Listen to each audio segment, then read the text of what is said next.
Good morning. I'd like to extend a very warm welcome to our Vice-Chancellor, Deputy Vice-Chancellor, distinguished guests, our students, staff, family and friends, and those joining us online. I'm Professor Kath Dean, Deputy Dean of Education and Employability in the Faculty of Medicine, Health and Human Sciences.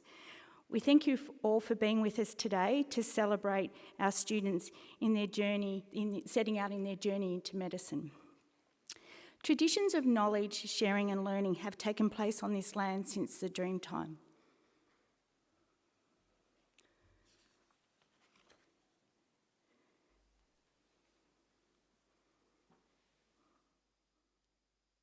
Welcome.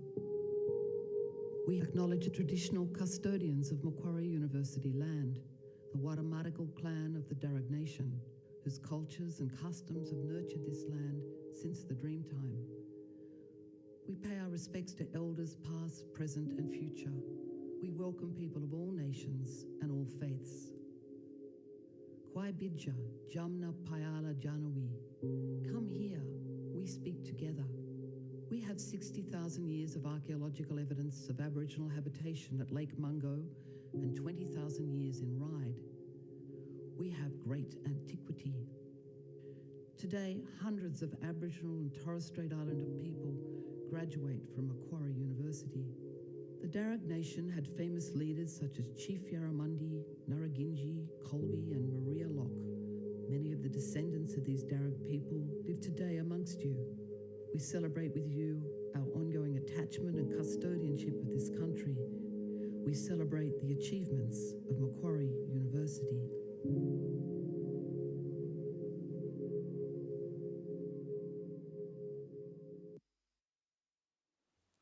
I also wish to acknowledge the Wadamartigal clan of the Darug Nation and pay my respects to elders past, present and emerging. I'm delighted to introduce Miss Emma Blackwood. Emma is from Canada and chose to undertake her medical studies here at Macquarie University. She's a member of our second cohort of the Macquarie MD, commencing her studies in 2019. She's currently now in her final year. She's been involved with the Macquarie University Medical Student Society, which is affectionately known as the Mums Group, in many roles throughout her studies as first year rep, as international student rep, and then as president. This society supports the faculty's endeavours to ensure that the student experience is always improving. Emma has interests now in surgery as well, and that's led to her current role as one of the vice presidents for the Australasian Student Surgical Society. I welcome Miss Emma Blackwood.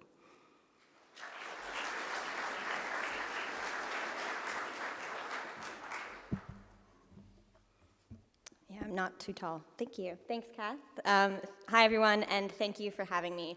I can't believe it was 4 years ago today that I was sitting on this side in the audience at my own welcome ceremony. And I guess that's because med school, like a lot in life I've been told, every week may feel long, every day may feel a bit of a drag, but the years are quite short. I see some nods. Since I've been in your seats before, I do know that there are people tuning in online from all over the world, so forgive me for 1 second. Hi, Mom. Hi, Dad. Nice to see you. And to all the other international, out-of-state or otherwise unable to attend, family, friends, and supporters, thank you for tuning in today. We know that you're supporting all of us here. So back to the graduating class of 2025, congratulations. Congratulations for a few things, for choosing medicine as your career, for successfully getting here to this point today, and congrats on choosing Macquarie. You can call me biased, but I happen to think it's a pretty special place and a pretty great space to become a junior doctor and a student doctor. Well, I don't feel nearly qualified enough to give you all advice. When I was asked to speak and welcome you today, I thought, what did my first year self need to hear? Or better yet, what did she hear but needed to figure out for herself anyway? And because I'm a sucker for a good theme, I've anchored myself on the tenets of the Macquarie MD, which you all know here. So the first, to heal. Of course, you could say we're all now in the business of healing, but that healing includes yourself. So for the next 4 years, to varying degrees, you'll be busy. There'll be late nights, early mornings, placements, and assessments, sometimes all at once. But there is still time to take care of yourself. There's times for breaks, and even times to schedule them in advance. There's always time to get to a beach, so I've learned from the Australians. The second part of centering to heal is that take time to recognize the support that's around you, the people that you can call on in times when you need them, in whatever way that looks for you. So looking out at the room today, I see so many smiling faces, and I know smiling eyes beneath the masks as well. Know that they're here for you. Don't shy away from asking for them if you need it. That includes the people to your immediate left and right, your colleagues and your peers, as well as the people here today, and this special group of people over to my far left, the faculty. The beautiful thing about the Macquarie MD is that you will get to know all of your cohort. It's nice and small. And so you'll be able to reach out to each other when you need it, and you'll be able to ask for help, and you'll be able to get to know each other, and so will they. And so I want to share a short story about me in my second year. Personally, I had a bit of a rough go. I was worried about my family back home, when I was going to see them again, and if they were healthy or not. And my performance started to drop. And one day after we got a set of assessments back, my phone buzzed with an email, and my heart dropped. It was from Dr. Turchini, the year lead, who was emailing me to ask about my performance. Being the perfectionist that I was, keyword was, I panicked, emailing back, worrying, was I a disappointment? I was promising to pull myself up by my bootstraps. I could do better, I could be better. But that's not what he wanted. He wanted to know that I was okay, recognizing that a drop in my performance was not due to a lack of effort or a lack of competence, but likely due to something else in my life. And that may have been my first step in detaching my self-worth from my marks, but year 2 Emma still had some learning to go. So let's continue. The second statement, to learn. Of course, there's going to be lots of that. And there will be assessments, lots of them, to prove it. But what's really interesting about medicine is it's not just knowledge. There's hands-on skills, there's nuance, and there's interpersonal connection, which can be pretty hard to assess, and it can be pretty hard to know how you're doing if you don't get feedback on it. And I'll ask the family in the room to forgive me for 1 second while I use a little bit of jargon. That's where your formative assessments come in. So a P- on your cardiac mini-CX or an oxygen DOPS does not mean that you won't be an amazing physician, I promise you. Of course, you will practice and you'll prepare and you'll want to do well, and you'll get the best feedback that you can. But that's just it. It's opportunities for feedback, nothing more. They're not designed to fail you or chastise you, but give you the space to learn and grow into the physician that you want to be. And you can do that a lot more effectively when you're open to the feedback and you've divorced your self-worth from your assessments. I cannot tell you how freeing it was when year 3 finally clicked after an exhausting year walking into my final formative assessment that it wasn't the end, but a beginning for 4th year, a place to learn and grow and get feedback. And finally, to discover. This one's probably my favorite because there will be so much to discover in the next 4 years, outwardly, in the world around you, about the field of medicine, but also about yourself, and you'll discover so much there. The faculty has built in beautiful space for reflection throughout the degree, and as much as some of the other upper years might tell you they're a bit of a pain, don't listen to them. Lean into these reflections, because it's important to take stock and take time to look backward, and that's what my 4th year self is finally getting kind of good at. So let's start now. Take a quick second and just check in with yourself. How are you feeling? A little bit nervous, maybe just excited, maybe wondering why I'm still kind of droning on, maybe a little bit intimidated by the year, or just really keen to get going. Whatever that is, hold on to it. And in a few months, when you're studying for finals, remember the buzz of the energy that's here today and how excited everybody else is here for you. And when you're daunted by the years ahead, remember how it felt to be accepted into medicine. And when you're feeling small in front of a mountain of content, thinking everything that you might need to or have to know, remember that feeling when you first connected the dots of a clinical picture. Personally, I did take a few attempts to get where I am here today, and that in 1st year, it made me very vulnerable to feeling not enough. You can fill in the blank, I probably thought it at some point. It felt like my previous failures had left me open to failing again, and the only thing that chased them away was constantly looking backwards and realizing how much I've truly learned, and how much I've truly grown, and how much I've come into my own as a soon-to-be doctor, guided by the Macquarie MD. So if you start looking back now, you might chase away those ghosts and have a shield to protect yourself a little bit sooner than I did, and I really hope you do. So by now, you're probably wondering, what am I doing up here talking about all of my failures, and why, aren't I supposed to be encouraging you and getting all of you excited? Well, I hope that you've picked up on the main thing that I wish I learned sooner and that I want to impart on every single one of you here today. You deserve to be here, and we want you here. So shake off any imposter syndrome if you have it, and you'll come to see what brilliant, talented, and bright future doctors you are. And for now, I hope you're filled with all of the pride and excitement that everybody in the room has here for you and that I hope you have for yourself.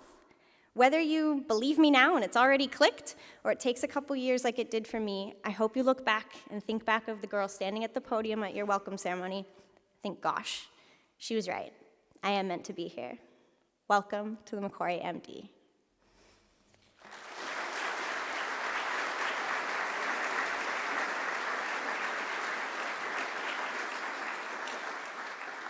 Thank you, Emma, for your welcome, and I think Macquarie is a great place to learn, to grow, and to thrive. It's a place to be. Next, I'm delighted to introduce Professor Patrick McNeil. He's the Executive Dean of the Faculty of Medicine, Health and Human Sciences. He is also Macquarie University's inaugural Deputy Vice-Chancellor, Medicine and Health, and Managing Director of MQ Health, the university's academic health sciences centre. The purpose of MQ Health is encapsulated in 3 words: heal, learn, discover. So they were the words that Emma connected with. And Professor McNeill leads this tripartite mission of academic, clinical practice, education and research. Professor McNeill is a graduate in medicine from the University of Tasmania. He did his PhD in immunology at the University of New South Wales, and he's a fellow of the Royal Australian College of Physicians with specialty training in rheumatology. After spending 3 years as a postdoctoral fellow at the Harvard Medical School, he has worked in Australia as a clinical academic for over 30 years, combining research, teaching and treating patients with arthritis. He has published over 120 scientific papers that together have been cited by others over 6,000 times. Prior to joining Macquarie University, he held leadership roles as Associate Dean Education at the University of New South Wales, Executive Clinical Director at Liverpool Hospital, which is one of our large teaching hospitals in Sydney, and Chair of Arthritis Australia. Please welcome Professor Patrick McNeill.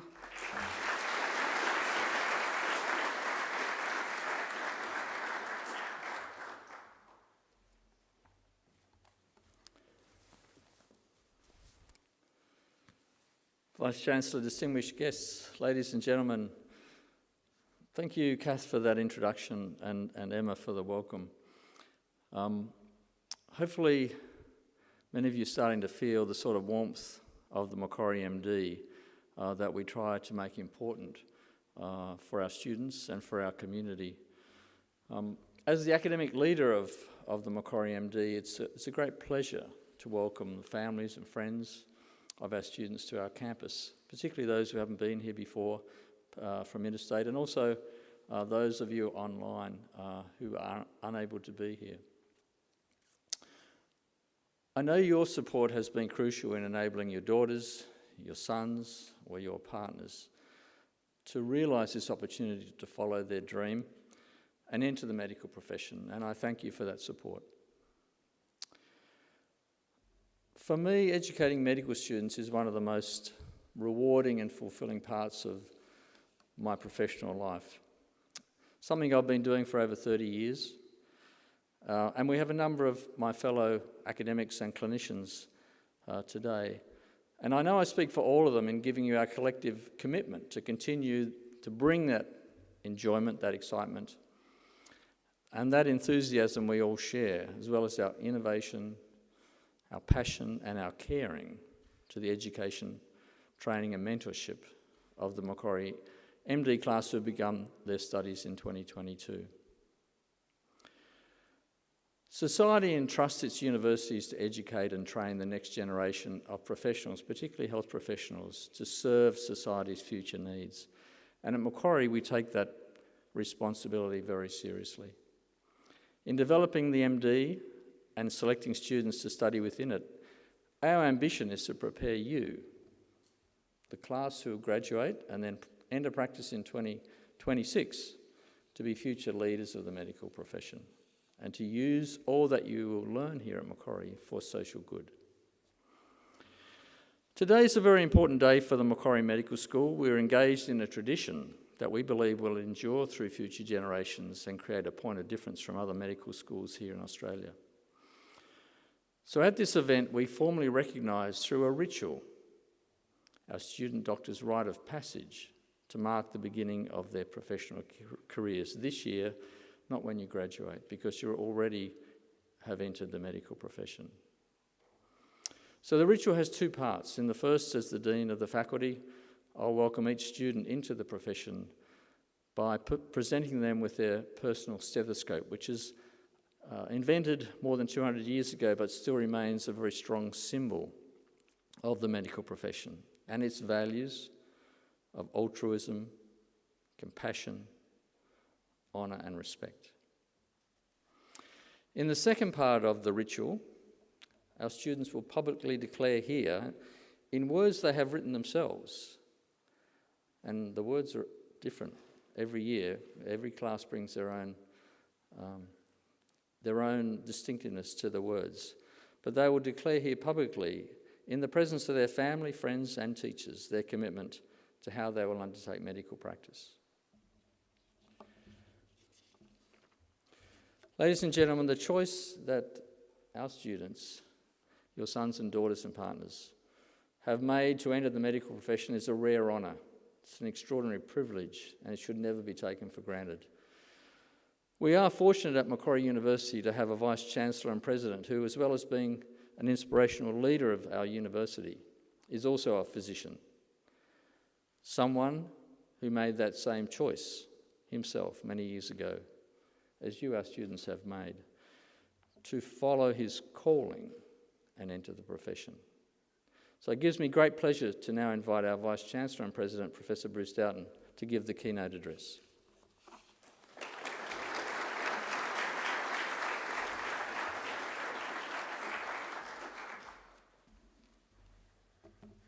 Well, good morning, ladies and gentlemen. It's wonderful to be here with you today, and it's a great pleasure indeed for me to take part in this ceremony for the entering class of 2022 as you join Macquarie University. I'm delighted as well that we have so many members of your family and social circles here, both in the graduation hall but also online viewing from other parts of Australia and from across the globe. I hope you will all feel a very warm welcome to Macquarie University. Today's ceremony is a recognition of a significant milestone for each of you here today, but also for Macquarie University in welcoming you. For each of you, as the Executive Dean has indicated, it marks your entry into what I hope will be at least partly a calling to medicine, as more than a career, more than a job, but a way of thinking and a way of being. Medicine is about both science and art. As the decades have rolled by, the science of medicine fills us with awe at an accelerating pace. It is a quest for deeper and greater understanding of disease and an increasing drive towards precision and accuracy. On the one hand, the science of medicine is the search for more and more detail, for more granular and deeper understanding and insight. On the other hand, it is now also, especially with the advent of artificial intelligence tools, the synthesis of vast arrays of information and detail into comprehensive pictures of understanding the causation and potential treatment of human suffering. Now, the other side of medicine is the art of medicine. This is something, in my view, which is entirely different. It is about the importance of words, the centrality of listening, and the power of touch. It is about seeing the person before you, not as a patient, not as a diagnosis, but first and foremost, a real person. A person with all the complexity that personhood and the wonders of unique individuality bring. Who is he? Where does she fit into her family? What is her work? What are his key personal relationships? For these real people, these real individuals, what are their worries? What are their fears? What are their hopes? What are their dreams? And the art of medicine is also the fine line that exists between hope and truth when there is bad news to be discussed. The art of medicine is also about honesty. It is about saying when you don't know something, but not stopping there. It is about offering to find out the answer if you possibly can. The art of medicine is ultimately, ladies and gentlemen, about engendering trust and confidence in those whom we serve. Thank you, Professor McNeil, for the chance to be here to share with you this wonderful ceremony today. You all have started a medical education program here at Macquarie University, which I believe is one of the most innovative education programs in Australia and indeed around the world. As our students, you will be at the very leading edge of preparation for a lifetime of professional success and fulfilment through the dedication and design and execution of this wonderful program that has been designed by Professor McNeil and his academic colleagues here today, and I thank you for being here today as well. It is in some ways a truly unique program, most particularly as it is likely the first truly global medical education program on this planet. And fortunately, you will be able to enjoy that as we regather momentum after having 2 years of not being able to have students go offshore. As I say, you will have opportunities to study here as well as in other parts of the world. In a deep way, not in a cursory way, this will prepare you not only for the care of individual people, but also to understand better the health system and where you fit into it. My hope is that many of you will emerge as leaders to help reshape health systems at a time when societies and governments are challenged to keep pace with how to provide safe and efficient care and make it affordable. That is a real challenge for all of us going forwards. When Professor McNeil asked me to address this gathering, I began thinking about what I might say that would perhaps be useful as you embark upon this wonderful journey. Several thoughts came to mind. Firstly, I suggest that you all should relax. Relax. You have already achieved the hardest milestone in aspiring to be a doctor that you will ever have to pass, and that is getting into medical school.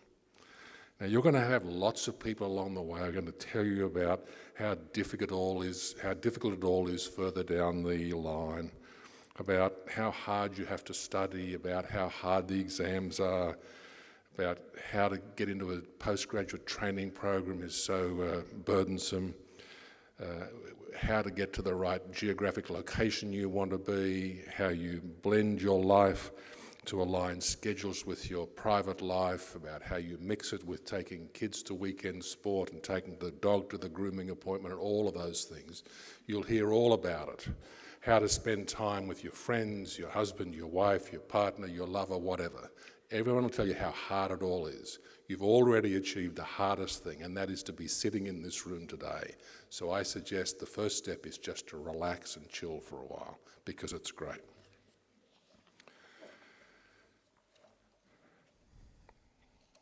All of that, as I say, is true, but again, I just say, and remember this on the way, take time to relax.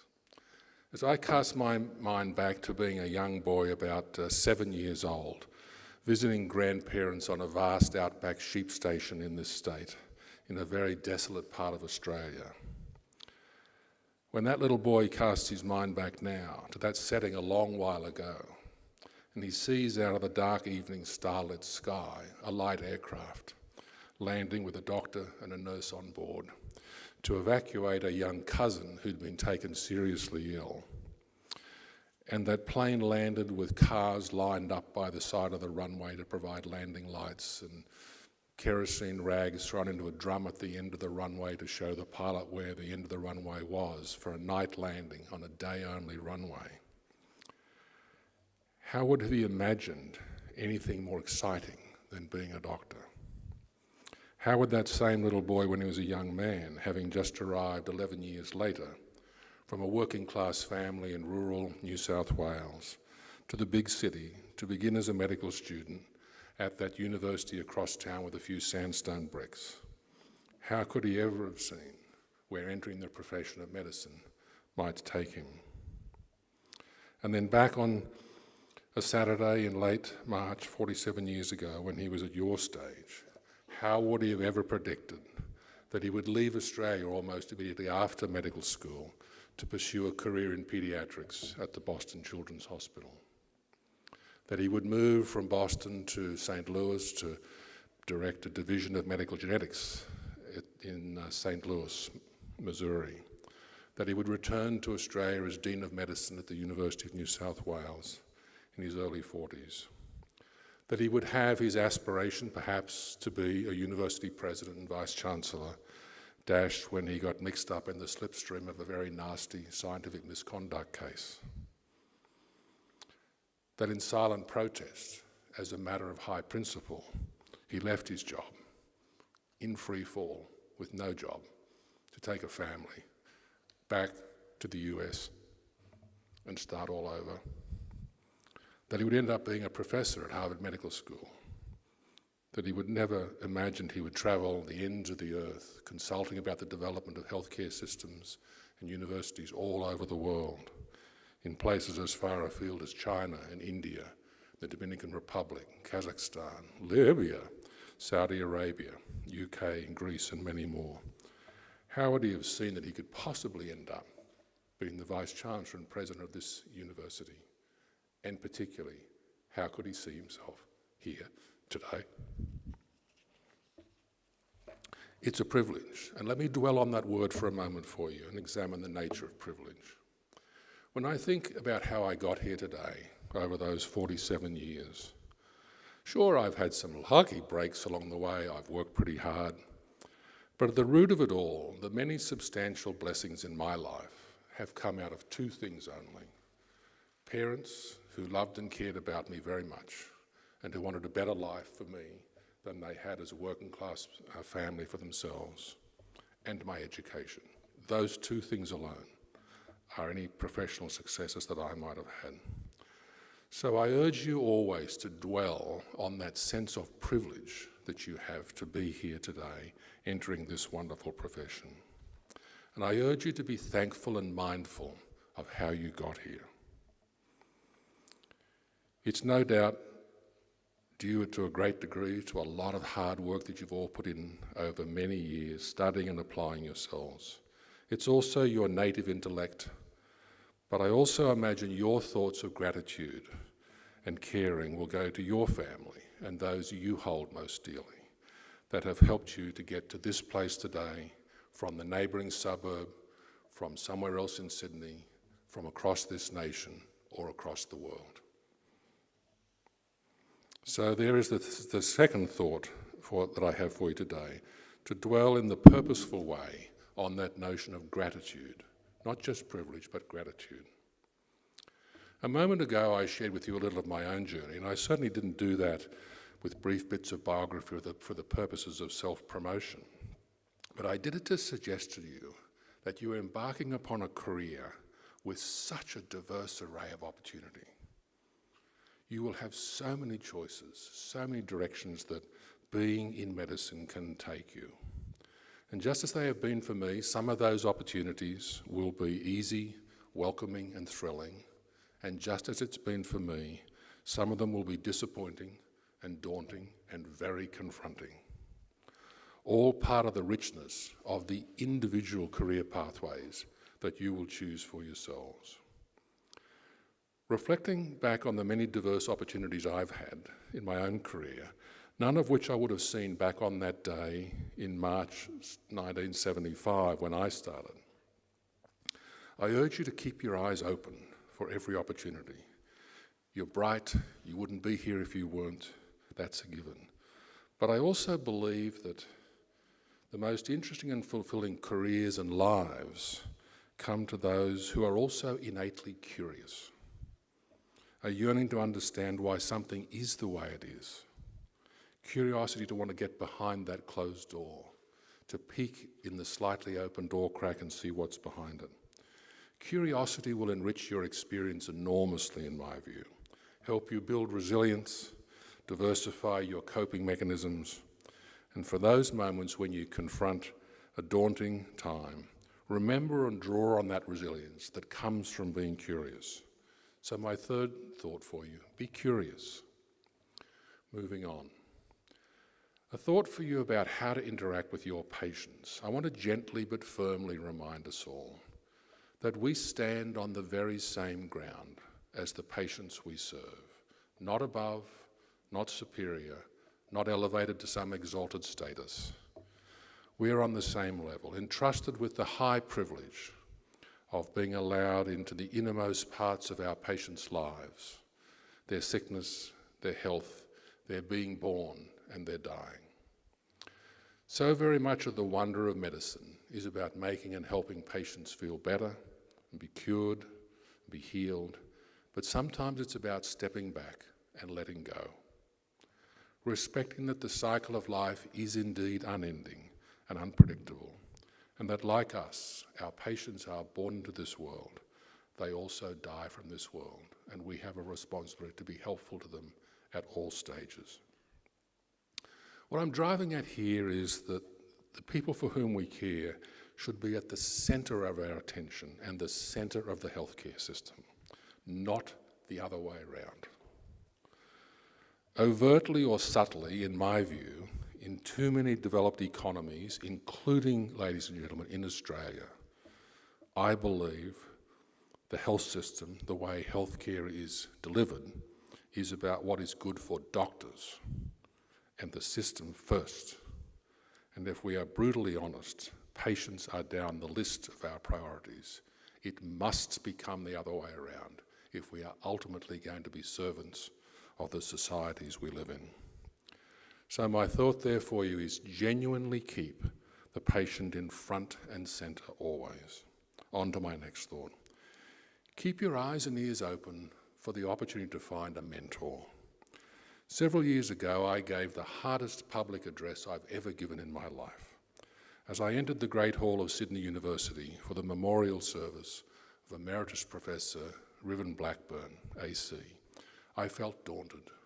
Dr. Blackburn had been my mentor for just over 40 years, and he had just died at the age of 103.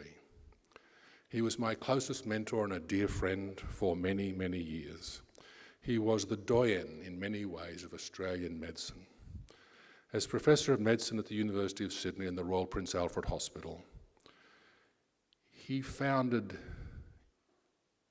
in and for Australia many of the clinical disciplines of medicine you will study today. He had travelled a road less travelled himself. In his young days, he didn't go to the great teaching hospitals of London, Edinburgh and Glasgow, as was the Australian tradition back then. He went instead in the 1930s to Columbia University in New York City in the New York Presbyterian Hospital. I first met Dr. Blackburn when I was a clinical student at Concord Hospital, and to this day I could take you to the very bed space where I met him for the first time. He consistently modelled that the essence of the calling to medicine and the practice of medicine was about treating the whole patient, not just their illness, not just their organ system that was ailing, and certainly not their interesting lab result or molecular defect, always the whole patient. His mentorship also extended to me being drawn towards curiosity about the link between scientific discovery and the understanding of human disease and treatment. He gave me wise advice, at times against the advice of many others. He understood me. He knew what it was like to yearn, as I did, for the road less travelled. So here my advice is keep your eyes and ears open for a mentor. As I'm thinking about mentorship, I'm drawn to the words of a wonderful African-American lawyer from Washington, D.C., Dr. Marion Wright Edelman, who founded the American organization, the Children's Defense Fund, a public advocacy group founded to advocate for the rights of children in American society because they do not vote. In her wonderful book, Lanterns, a memoir of the mentors in her life, she defines mentors as those who, and I quote from her writing, illuminate dark and uncertain paths, calm and still debilitating doubts and fears, with encouraging words, wise lessons, gentle touches, firm nudges, and faithful actions on the way of life. What other thoughts might I have? As you are now plunging into the study of medicine, I'm confident that you are finding it's very full on. Studying medical school is demanding of time, intellect, and can be draining. Life in medicine requires great commitment and many personal sacrifices. Despite all of that, I urge you to attend to work-life balance. Now, I'm here to tell you that it's not going to be easy to get that right, and I'm no great example of success in that regard, so I'll leave that there with you, just for you to contemplate. I urge you all also to especially keep in touch with your family and friends. A quick text message, a WhatsApp message, a photo on Facebook or whatever digital platform you guys use these days, I don't keep up with them, is always easy, and it means the world to these other folks in the room here. When you are plunged into the depths of your work, don't forget these wonderful folks here, and especially the wonderful folks in other parts of Australia and around the world. A quick contact on a regular basis does mean the world. Now let me offer you a couple of final reflections. Over my years as a physician and in the quietude of my own countenance, there are several thoughts that just keep coming back and back to me, that wash over me on a regular basis. The first thing for me in the twilight days of my professional career are that being in medicine has been an extraordinary privilege, a privilege enjoyed by no other profession. The second thought that keeps coming is the fact that I've been able to live this life, this diverse and interesting life that I've had professionally, fills me with gratitude every single day. I tell myself any day that I wake up and don't feel grateful for the professional opportunities I've had, it's time to stop and do something else. Finally, and increasingly as the years and decades have rolled on, I have come to regard what medicine has offered to me, beginning those 47 years ago, in a room like this across town, as a gift. In fact, two gifts: the gift of roots and the gift of wings. The gift of roots to be part of a profession which carries a time-honoured, lofty and noble set of traditions. A calling, if you will, a calling to service, to serve those who need us, to bring to them the art and science of the craft of our profession. Your program here at Macquarie will give you ample exposure to the best of those traditions of our profession. But it will also challenge you to think about what aspects of this profession should be changed and relegated to the corridors of historical archives and not appropriate to keep today. The second gift, the gift of wings. For me, this gift of wings has been about pushing myself to seize opportunity, to explore, to go beyond, to challenge the expectations of those around me that they had for me, to travel and live and work all over the world, and yes, at times in my case, to travel a road less travelled. A medical degree has allowed me to do so much. That metaphoric gift of wings has not only stimulated my intellectual curiosity, but also as a clinical geneticist, it introduced me to many wonderful families and children, often at the darkest times of their lives. I long ago realised that from my patients I learned far more than they ever learned from me. From them I learned about courage, I learned about resilience. From them I learned about compassion and acceptance. From them I learned about the difference between empathy and sympathy. When you least expect it, something will happen along the way, for all of you I'm sure, that will make you realise that what we often touch in the people we treat and care for has a very lasting effect on their lives. Sometimes it can even be a single interaction that can have a profound impact on someone for the rest of their lives. As they journey on, and we help them with their joys and their sorrows, all in the quest for healing of body, mind and spirit. A couple of years ago, out of nowhere, sitting over in the Chancellery in my office, just across the way, I received an email from a US college student. And I get thousands of emails, and I try to look at all of them, but I'm glad I looked at this one, which started as, "Dear Dr. Doughton, you don't know me. About 21 years ago, while you were working in St. Louis, Missouri, you helped my parents get through one of the toughest times in their life. My mum and dad," and she mentions their names, and then I suddenly twigged who she was, had their first baby, a little boy whom you diagnosed with a rare, devastating illness, and she mentioned the name. She went on. At only 2 months of age, my brother Mark died. Eventually, he succumbed to the illness, causing my parents to enter one of the darkest times of their lives. When I was around 13, my dad told me about these dark times and how without you, neither he nor my mum would have ever made it through that difficult time. The email goes on and she rounds it out with, "My dad is the strongest man I know, and he still tears up every time he speaks of you and the lasting impact of what you have done for our family." That simple email reminded me all those years down the line of the impact we can have on people's lives that is very lasting.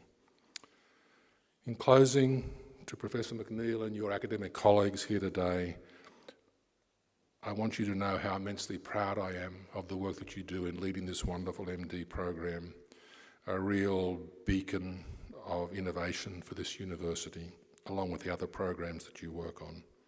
Congratulations on selecting this wonderful group of new colleague, young doctors in training to be here with us. To the mothers, fathers, family members here and around the world today, I say thank you for entrusting these wonderful young people for their journey of this part of their professional life with us here at Macquarie University. To our students, to each and every one of you, my warmest congratulations. I'm delighted that you've chosen Macquarie University. To summarise my advice, relax. Keep those professional doors open for as long as you can. Always put the patient in front and centre. Find a mentor you like and trust if you can. Don't forget, please don't forget your family and close friends. And most importantly, as your journey begins, never forget those two gifts. The gift of roots to belong to this incredible profession, and the gift of wings to take your lives in presently unimaginable directions, all in the service always of others. My wish for you all is that you will have lives filled with good health, professional success, and most importantly, abiding personal happiness as future practitioners and leaders in medicine in this nation or wherever your remarkable careers will take you. These are my thoughts for you. Thank you.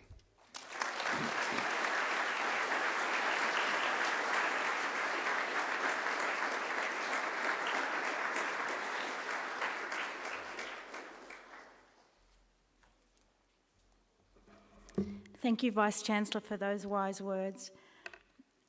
Macquarie University identifies itself as a university of service and engagement, with its ambitions driven by a sense of service to others and the desire to deeply engage with them in order for us all to collectively succeed.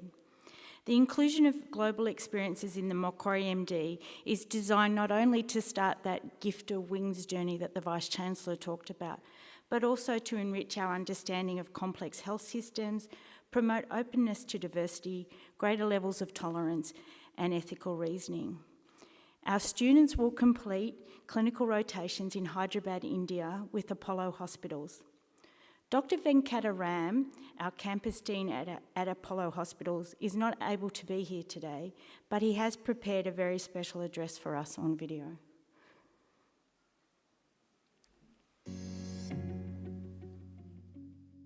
Good morning, ladies and gentlemen. A warm welcome from the Apollo Hospital, Hyderabad, India.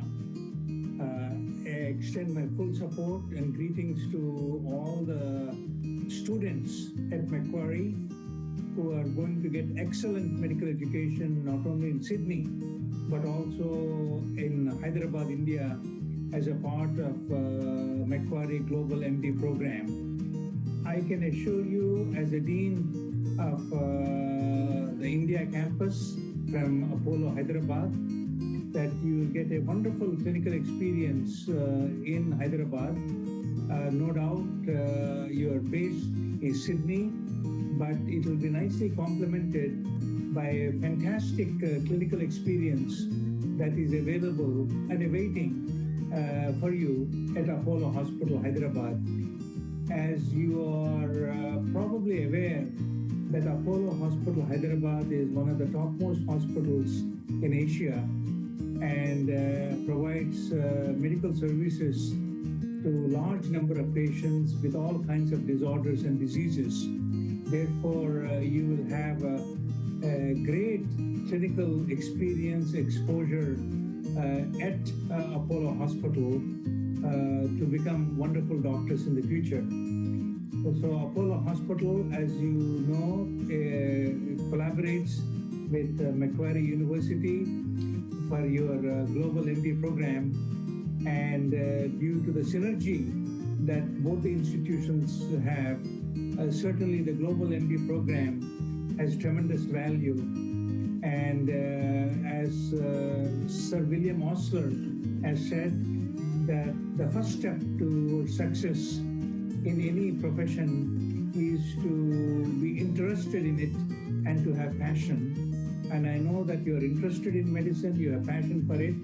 And here at Apollo, we are able to guide you, counsel you, and assist you to become great doctors of the future, protecting global health. Again, on behalf of Apollo Hospital, Hyderabad, I extend to all of you a warm welcome, and we continue to look forward to your coming here and to our interactions as you advance through the medical education curriculum to make you a product of Macquarie Global MD program. Again, a warm welcome and my very best wishes.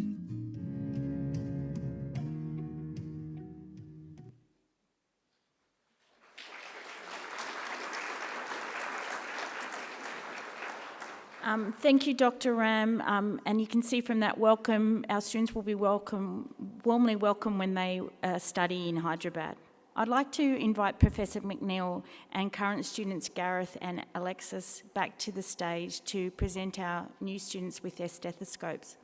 Macquarie University was established in 1964 to be a distinctive, progressive and transformational institution of higher education. Its values, scholarship, integrity, empowerment guide our Macquarie University community in all that we do. The stethoscope presented to our students today will be a reminder of these values and Macquarie University. So in a moment, I'll introduce the new cohort of Macquarie MD students. Sandra Abdal.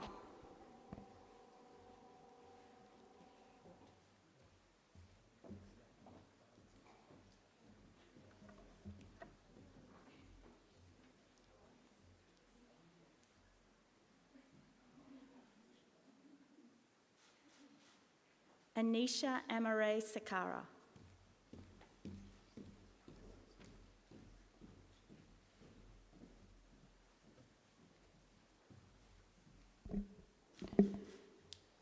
Ruth Faith Bayi.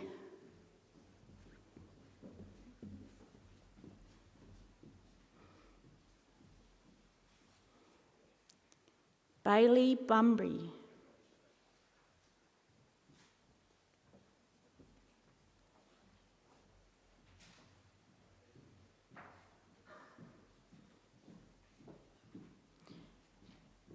Shay Buckland.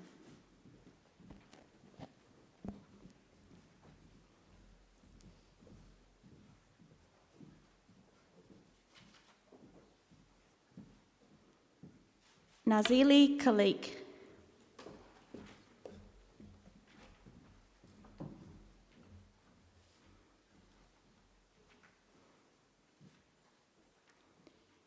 Emma Carboni.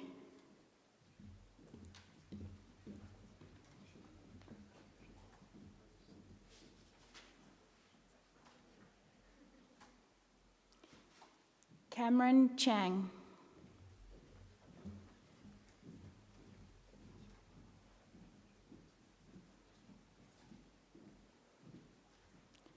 Adam Choker.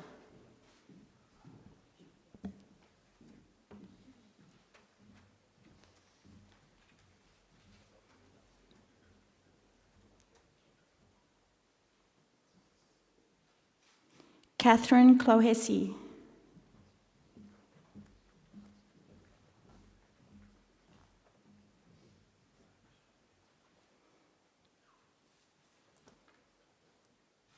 Sarah Collinson.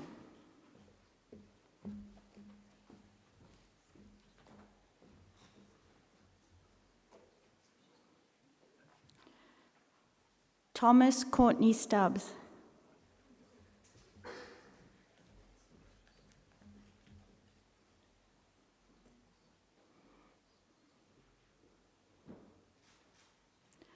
Aya Darug.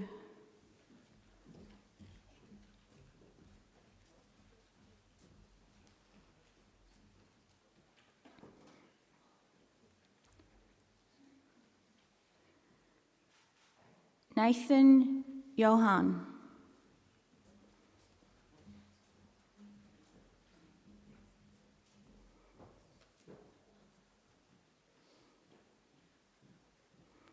Natasha Isles.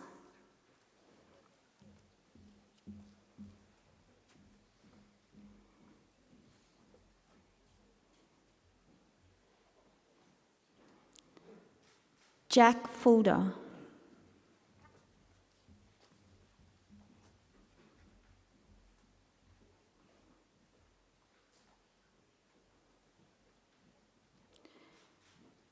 Dylan Foskett.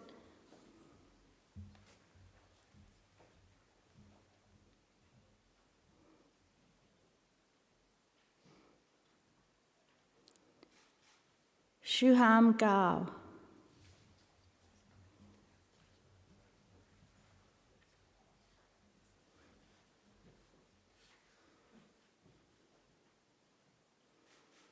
Francine Giaconopoulos.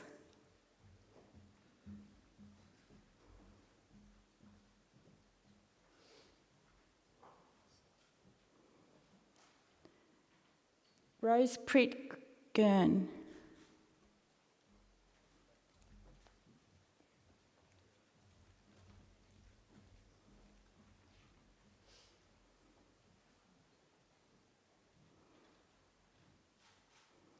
Inga Goosen.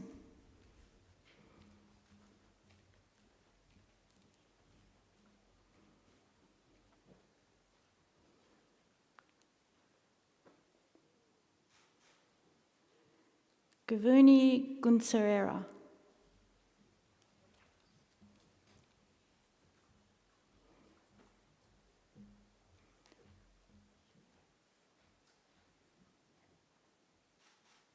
Hannah Hall.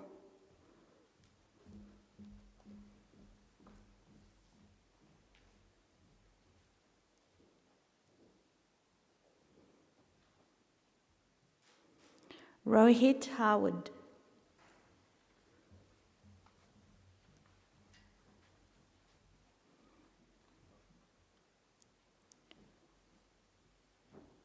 Joseph Hazel.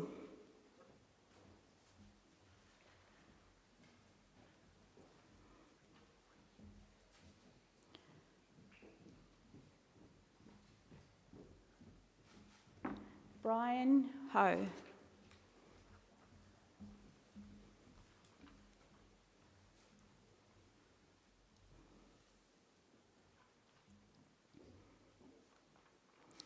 Matt Hook.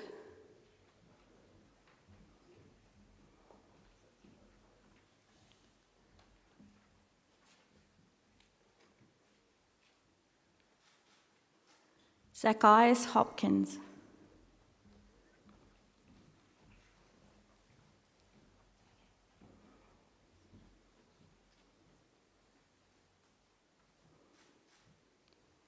Joseph Inanella.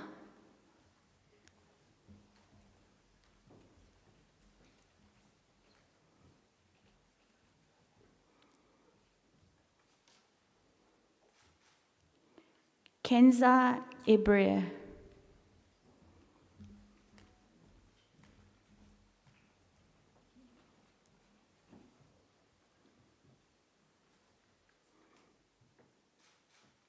Sam Isherwood.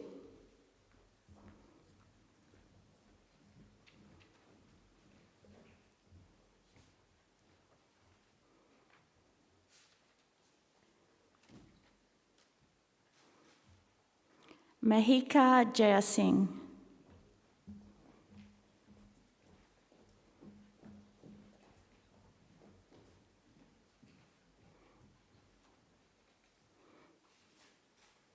Thomas Canthor Piambil.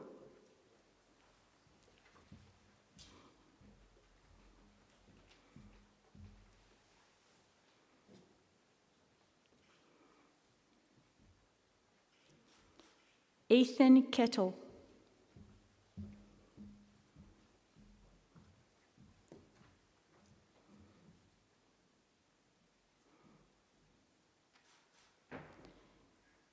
Miriam Koda.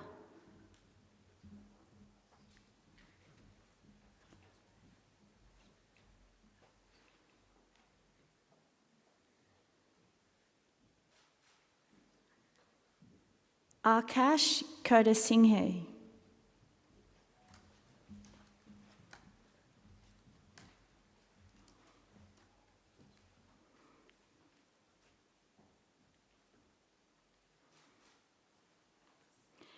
Ethan Cool.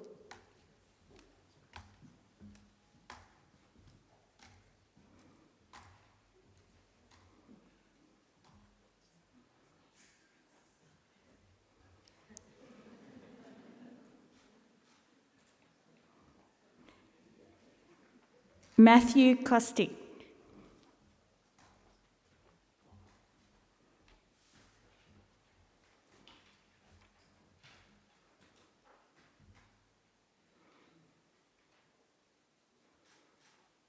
Jonathan Leestra.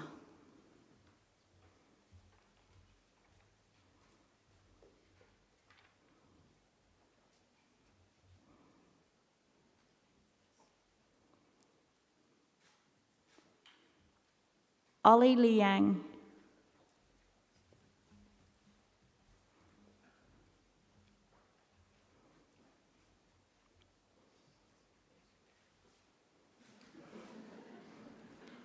Michelle Loco Gamagay.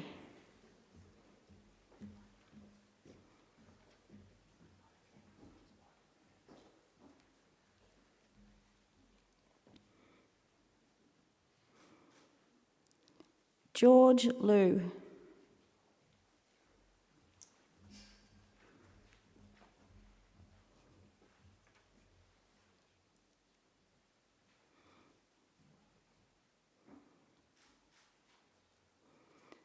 Dana Marley.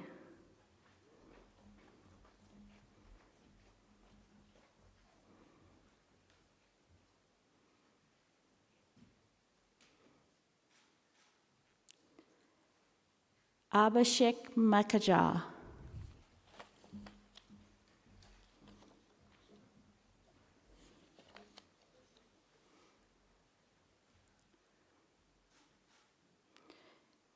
Jacob Magnon.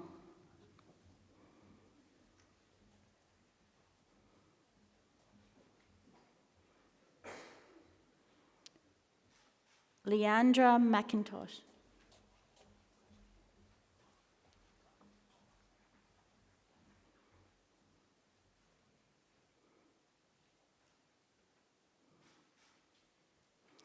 Timothy Mackay.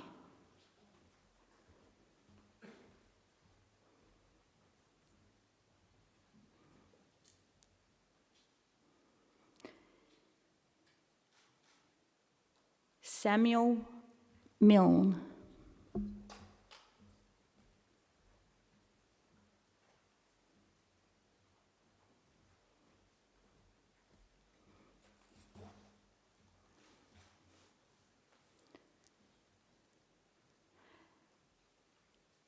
Sardiv Naresh.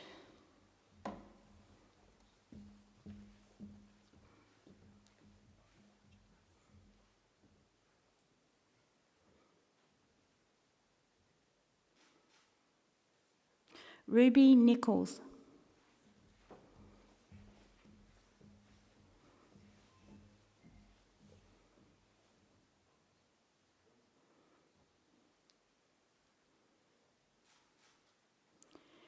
Finn O'Sullivan.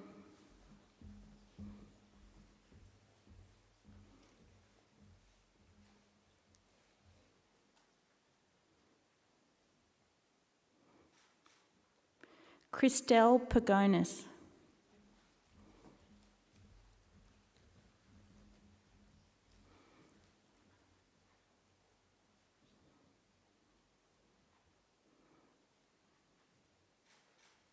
Elizabeth Pan.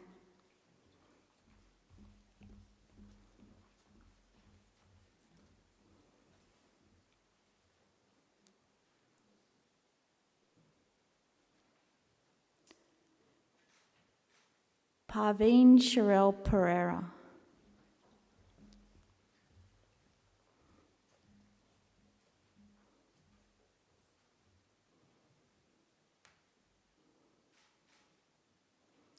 Jackie Piscopus.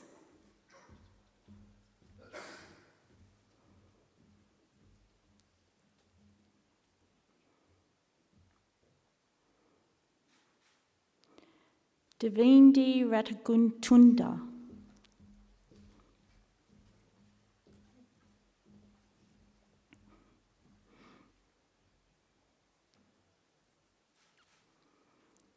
Noran Rashid.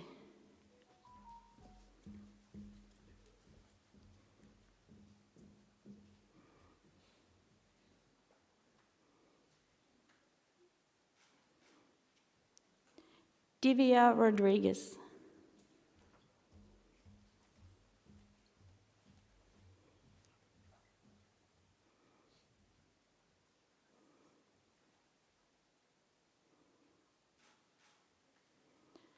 Hasimran Sadar.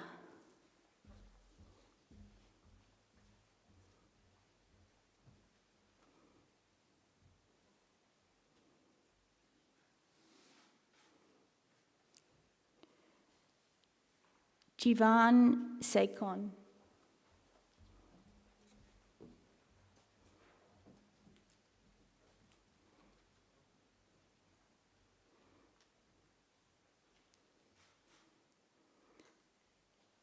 Alexa Sequilis.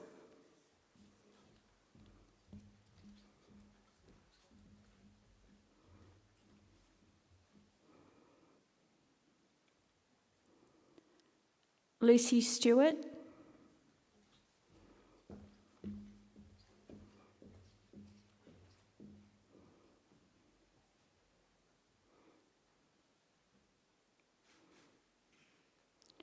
Kirsten Sullivan.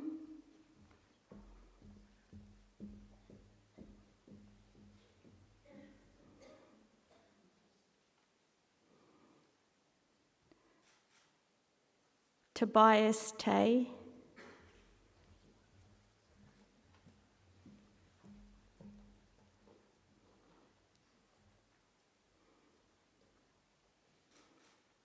Roman Tibutu Martin.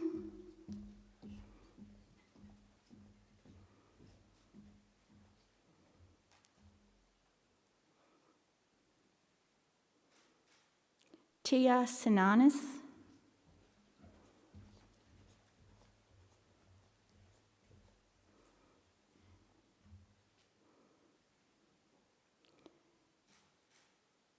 Andrew Turner.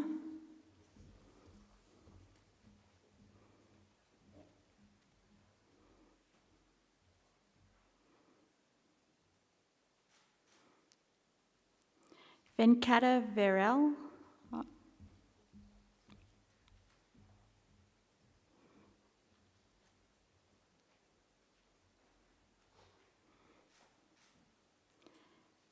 Ava Wright.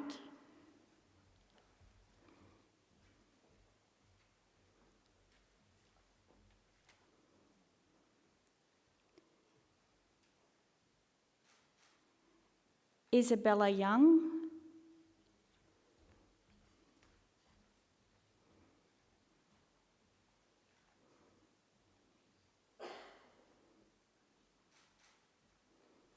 I would also like to acknowledge two students who were unable to join us in person today, Suleiman Sultan Jian Bagadish and T.I. Akunto. So I'd like to congratulate our new Macquarie MD students, the class of 2025.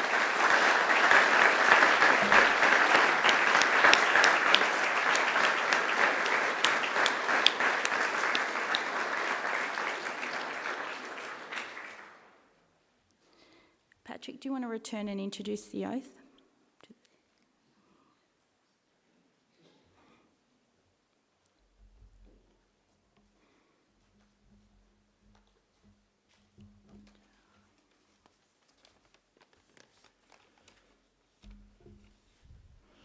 So, ladies and gentlemen, as I said before, this ceremony marks a significant rite of passage for Macquarie MD students and continues the tradition that we started in our faculty 5 years ago.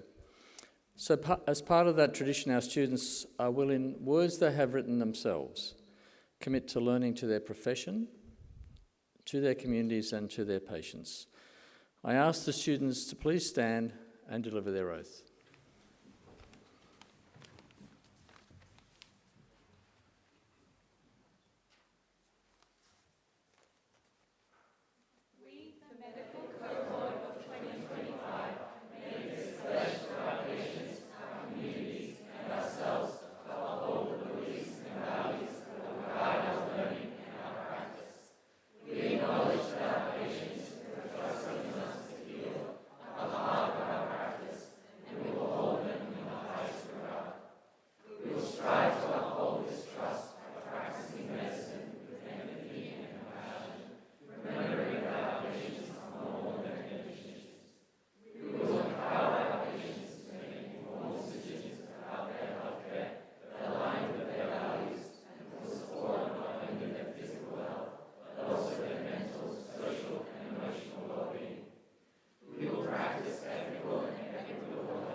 Thank you.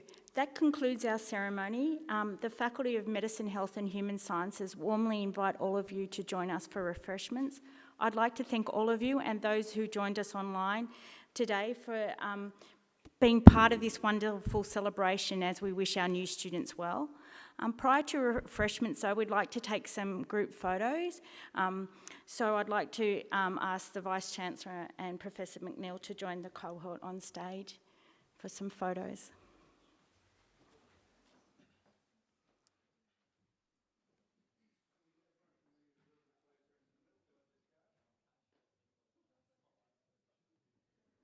And you can take photos too.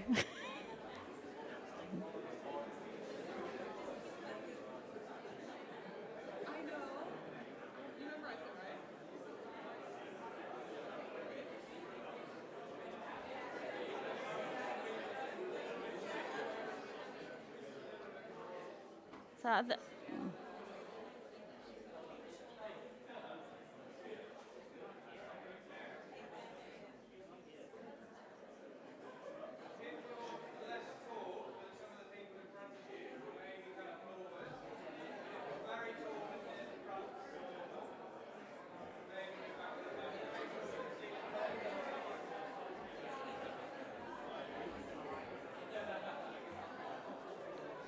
think you might still need to go in.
Okay. So please, if you want to, please stand. The Vice-Chancellor and our Executive Dean will lead the students off.